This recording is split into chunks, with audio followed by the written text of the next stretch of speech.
He listed 4 or 5 of them. I said, dear Lord, are we going to practice?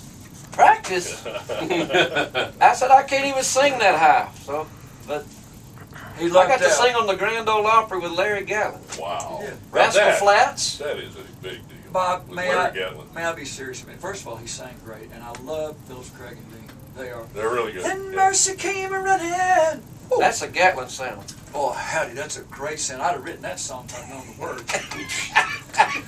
And they're all in the dictionary. There's a story I'd love you to tell here. Well, let me tell the one. Oh, you got another one? Keep yours. Look, write it down. You mind if I go to the bathroom while you tell the story? I thought you did a while ago. No, I haven't been to the bathroom I felt something wet on my sandals.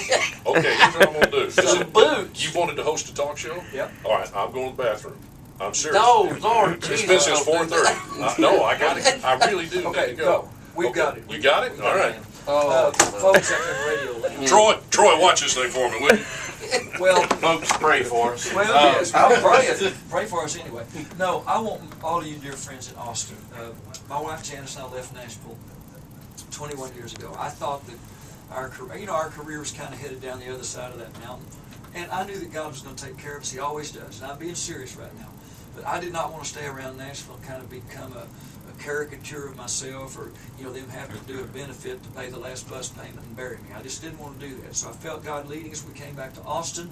We rooted for the Horns, played golf with Darryl Royal and Ben Crenshaw, and we ate at Cisco's and County Line and Hills. Don't forget and Hills. Yeah, don't forget Hills. Chicken fried steak at Hills, folks. It looks like a shoebox when they bring it out. Yeah. That crust is thick with thick, thicker than Mama's gravy. So we moved back to Austin. We had 19 great years here. We loved it.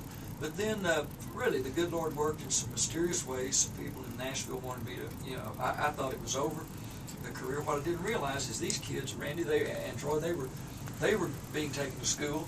Their mamas and daddies in that car were listening to country music, listening to Gatlin Brothers.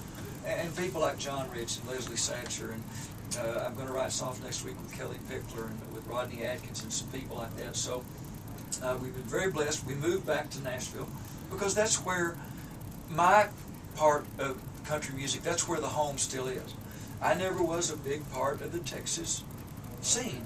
And those guys and gals, they're great songwriters. Robert Earl and some of those guys and gals are wonderful. But that wasn't really my part of it. So we moved back to Randy Mixon Grand Ole Opry to be on that and to record and do some stuff there. So it wasn't, my heart will always be in Texas.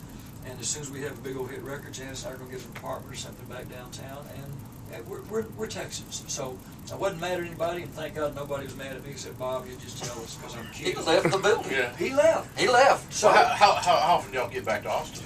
Well, our daughters live in San Antonio. Okay. I mean, our daughter and our granddaughters. I don't care about my kids, but my granddaughters, they're here. The Horns are here. Yeah. Cisco's is here. Coach Royal and Edith are here. Ben and people like Scotty Sayers. When I mention his name on radio, he gives me $5. He gives me $50 when I'm on Fox and mention it. And our church is here. We have a wonderful church in Brentwood, Tennessee, huge. It's going to remind me of what Promised Land West is going to look like. We call it Six Flags Over Jesus.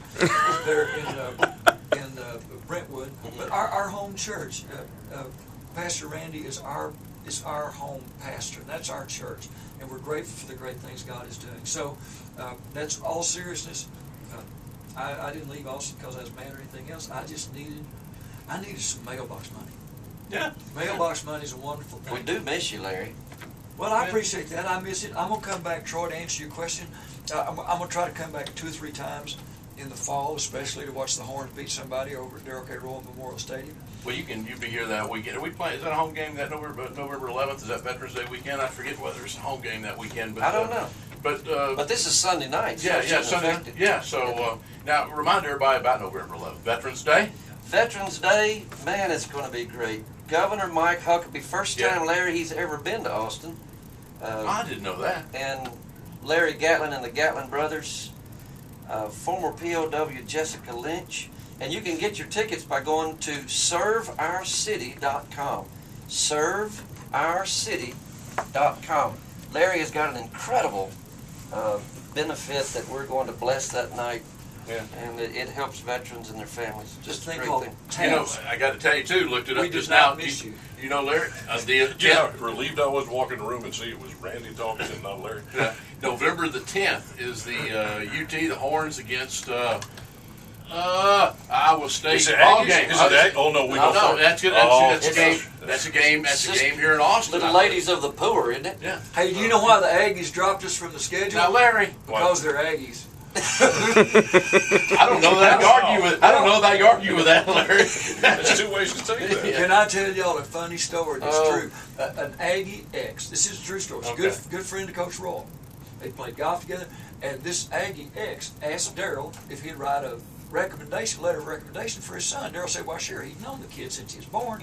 Daryl wrote a nice recommendation, some letter, some business. The kid got the job. Well, some old Texas Longhorn ex found out that Daryl had written that letter of recommendation and got all of it. You called Daryl and tried to chew him out about it. Oh, And finally, Daryl was real quiet. He said, "You know what?" He said, "I'm 17-3 against him. I ain't got nothing." Oh, that's good. It is amazing to me how people want to polarize on